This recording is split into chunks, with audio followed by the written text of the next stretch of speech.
प्रिय छात्रों, आप सभी का स्वागत है। आइए आज से हम कक्षा 9वीं के गणित विषय के अंतर्गत ब्रिज कोर्स के अंतर्गत पठन पाठन सामग्री का अध्ययन करेंगे। तो प्यारे बच्चों, आज हम देख रहे हैं यहाँ पर पूर्णांक के अंतर्गत संख्याओं का भाग। तो संख्याओं के भाग देने के लिए यहाँ कुछ नोट लिखे हैं, हम उनको ध्यान से पढ़ लें। समान चिन्ह वाली संख्याओं का भागफल धनात्मक होता है तथा असमान चिन्ह वाली संख्याओं का ऋणात्मक होता है। तो यहाँ पे हम भागफल की बात कर रहे हैं, भाग देना हमें। तो यहाँ पे कुछ इस प्रकार से निर्देश दिए गए हैं, उसको ध्यान से समझ लें कि समान चिन्ह वालों जो वाली संख्याएं हैं उनका भागफल का चिन्ह हमेशा धनात्मक प्राप्त होगा। और जैसे धन में धन का भाग देते हैं तो धन का चिन्ह मिलेगा, और ऋण में ऋण का भाग देते हैं तो धन का चिन्ह मिलेगा, अर्थात ये हो गए समान चिन्ह। और इसी प्रकार से जब असमान चिन्ह वाले संख्याओं को भाग देते हैं तो धन बटे ऋण या ऋण बटे धन वाली संख्याओं को जब भाग देते हैं तो हमें ऋण का चिन्ह में हल प्राप्त होता है।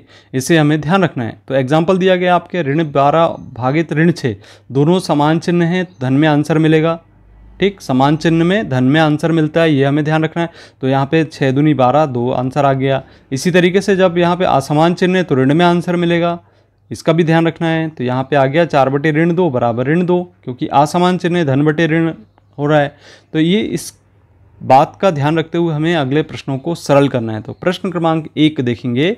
यहाँ पर ये देख रहे हैं आप कि सरल कीजिए।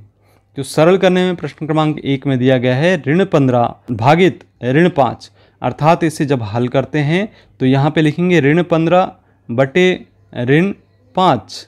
आप भाग दे रहे हैं तो दोनों के चिन्ह समान हैं, इसलिए हल हमें धन के रूप में प्राप्त होंगे। और 5 का जब भाग देते हैं तो 5 से 3 बार ये कैंसिल हो जाता है, 5 दिया 15। तो इस प्रकार से इसका जो हल है वह 3 निकल के आता है। इसी प्रकार से दूसरा प्रश्न देख रहे हैं बच्चों, यहाँ पे ऋण 25 भागित ऋण 5। तो ऋण 25 और भाग में ऋण 5 आप देख रहे हैं दोनों के चिन्ह समान हैं और भाग दे रहे हैं तो धन के चिन्ह में ही हल मिलेगा।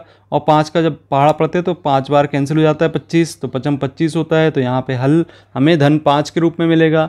तीसरा प्रश्न देख रहे हैं बच्चों यहाँ पे, जहाँ पे 36 भागित ऋण 12 लिखा है, तो इसे लिख लेते हैं पहले 36 भागित ऋण 12। और देखिए असमान चिन्ह का भाग दे रहे हैं तो हमेशा ऋण का चिन्ह में आंसर मिलेगा। और 12 का जब भाग देते हैं तो 12 कम 12 12 दूनी 24 12 या 36, तो 3 बार भाग चला जाता है, तो इसका हल प्राप्त होगा ऋण 3 के बराबर। इस प्रकार से प्रश्न क्रमांक 4 देखते हैं। अब यहाँ पे लिखा हुआ है कि ऋण 20 भागित ऋण 10। तो यहाँ पे आ गया ऋण 20 और भागित ऋण 10, दोनों के चिन्ह समान हैं, इसलिए धन का चिन्ह प्राप्त होगा। और 10 दूनी 20 होता है, तो 2 बार कैंसिल हो गया, तो धन 2 के रूप में आंसर मिल जाता है। अब अगला प्रश्न है 5वें नंबर का, 100 में भाग देना है ऋण 20 का। असमान चिन्ह है बच्चों, धन और ऋण, तो ऋण का चिन्ह में आंसर आएगा।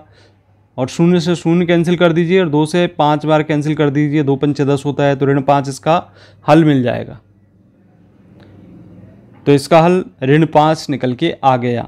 अब देखिए बच्चों, इस प्रश्न के बाद प्रश्न क्रमांक 2 यहाँ पे लिखे हुए हैं। यहाँ पे देखिए कि सरल कीजिए लिखा है, तो ऋण 2 गुणित ऋण 4, तो हमें गुणा भी करना है और भाग भी देना है। तो बड़े आसानी से हम हल करते हैं। तो सबसे पहले दोनों के चिन्ह समान हैं और गुणा हो रहा है तो धन का चिन्ह के रूप में मिलेगा। तो यहाँ पे आप चाहें तो सीधे सीधे कैंसिल भी कर सकते हैं, है ना।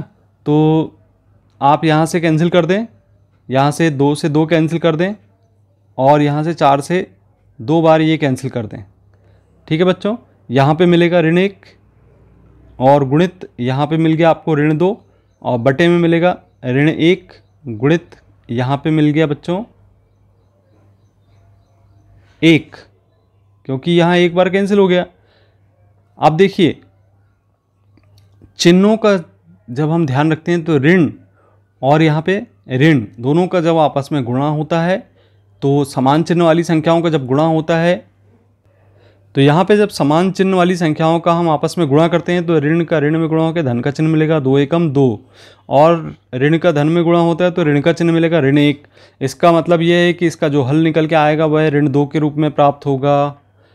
ठीक है बच्चों, अगला प्रश्न है यहाँ पे ऋण 25 गुणित 15। देखिए कुछ कैंसिल हो रहा है तो कैंसिल कर सकते हैं आप, 3 से 15 को कैंसिल कर दें तो कितना होगा, यहाँ पे 5 बार कैंसिल हो जाएगा, और 5 से 25 कैंसिल हो जाएगा, 5 बार, पचम 25।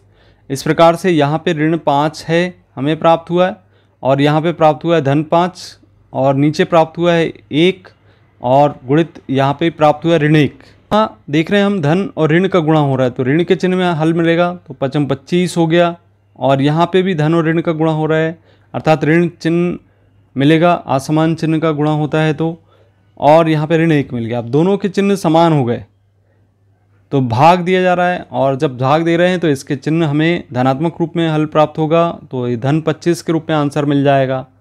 ठीक है बच्चों, तो ये तरीका हो सकता है।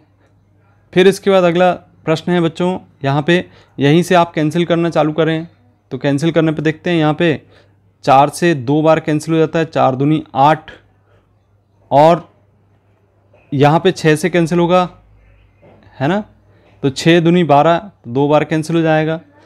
तो देखिए यहाँ पे सबसे पहले मिलेगा ऋण 1 गुणित धन 1, और गुणित यहाँ पे कैंसिल कर सकते हैं आप, 2 से 5 बार कैंसिल हो जाएगा, तो यहाँ पे मिलेगा आपको ऋण 5, और बटे मिलेगा यहाँ पे ऋण 2 मिल रहा है, और साथ ही यहाँ मिल रहा है धन 1।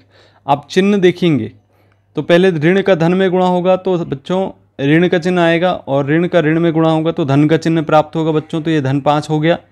और इस प्रकार से ऋण का चिन्ह का धन में गुणा होता है तो ऋण 2 प्राप्त हो गया, मतलब असमान चिन्ह है तो ऋण का चिन्ह मिलेगा, ध्यान रखना है। अब ऋण 5/2 इसका हल हमें प्राप्त हो जाता है। तो इस तरीके से हम इसको सरल कर लेते हैं बच्चों। तो ये था कार्यपत्र क्रमांक 8। यदि आपको किसी भी प्रकार का कन्फ्यूज़न है तो आप कमेंट बॉक्स में कमेंट करके पूछ सकते हैं। यदि आपने पिछला वीडियो अभी तक नहीं देखा तो यहाँ पे एंड स्क्रीन पर दिखाई दे रहे हैं, उनको आप देख सकते हैं, और अभी तक चैनल को सब्सक्राइब नहीं किया तो सब्सक्राइब कीजिए। मिलते हैं अगले वीडियो में, धन्यवाद।